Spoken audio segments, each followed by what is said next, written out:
Hey guys, Andrew here. I'm taking a walk by my parents' house, kind of just enjoying the sights. I still like Corona, I was born and raised here. But anyways, I want to talk about something for business owners or people in general about the high cost of bad labor, high cost of poor staff. So basically, I moved to Yorba Linda from my house in Walnut, and I hired some movers, and they were chef's kiss amazing. As a home service businessman myself, I had respect for the way the guys put their shoe coverings on, the way they treated me, the way they navigated the house. When they were carrying like couches and dressers, they were really careful with the wall, and they were saying in Spanish. I don't know Spanish that well, but I can understand a little bit. They were saying in Spanish, hey, watch the corners, watch the edge, don't scratch the wall. And they were quick, the way they would saran wrap things and wrap it up in a blanket and bubble wrap and put it in the truck nice and neat. They were incredible.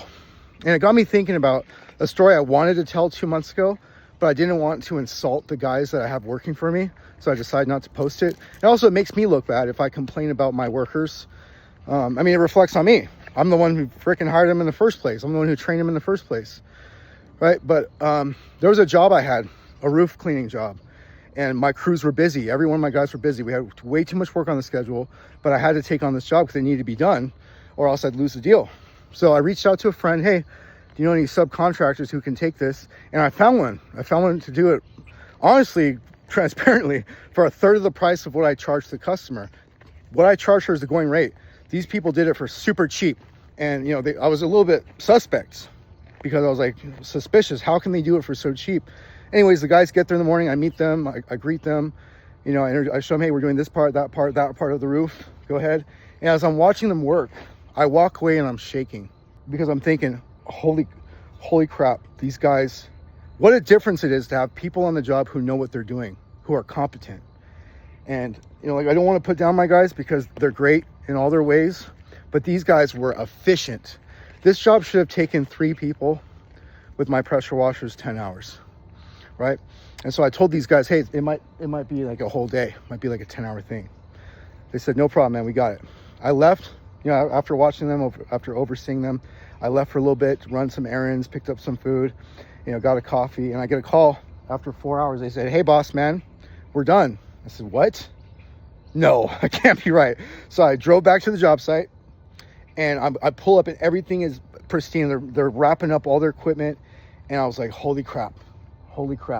Again, I started shaking, thinking of all the money and all the time that I've lost, all the money I've spent dealing with workers who are slow, who are inefficient. And again, I don't want to keep putting down my guys, and they might see this, but oh well. I'm going to find some new guys anyways. But, a mentor of mine told me, because I said, hey, I like to oversee jobs. I kind of nitpick. I'm quality control. And he said, well, if you do that, you're going to have to be at every single job site. And it also reflects on you that you're not a good boss and not a good trainer if you have to micromanage. And I reflected on that. And then a year later, I said, hey, man, my guys are really good. I can let them do jobs without me. I don't have to be there. Sometimes I'll get a call back, but overall they know what they're doing. But, sometimes they're slow. And he says, well, now that's your next step. Fire the people who are slow. Because if someone takes forever to wrap up a hose, that's time on the clock, right? If someone scrubs windows really slow, that's time. They're costing you time and energy by being so freaking slow. And I'll never forget, there's a guy that I had working for me who I like a lot. And that's the problem. I like my workers. I like them as human beings. And I work alongside them very closely. But there's this guy that I flipped out on, and I ended up firing because I was inside the house looking out, and I'm watching him put his belt on. It's a window clean belt. You put squeegee, put a scrubber brush, you get some soap, put some towels, maybe get a stepladder pole, and you go inside. And I set a timer because this guy was just fiddle-faddling with his squeegee and his bucket and his brush. And inside I was thinking, put your fucking belt on, you idiot. It took him 11 minutes. I counted 11 minutes to stop fiddle-faddling with his belt. He'd walk away, walk back, grab another towel, look down, oh wait, look at the scrub brush, smelled it. When he smelled it, I just lost it inside. And I got rid of him shortly after. But I think about the high price that I paid for bad workers.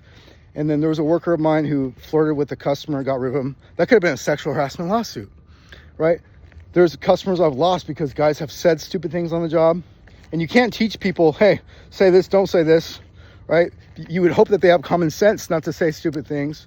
There's guys that have broken things. I tell them, if you break something, just tell me. Just let me know. because then I could cover it with the customer, no problem. But don't lie, don't hide things. So there's workers of mine who have costed me jobs, who have costed me clients and contracts because of their stupidity.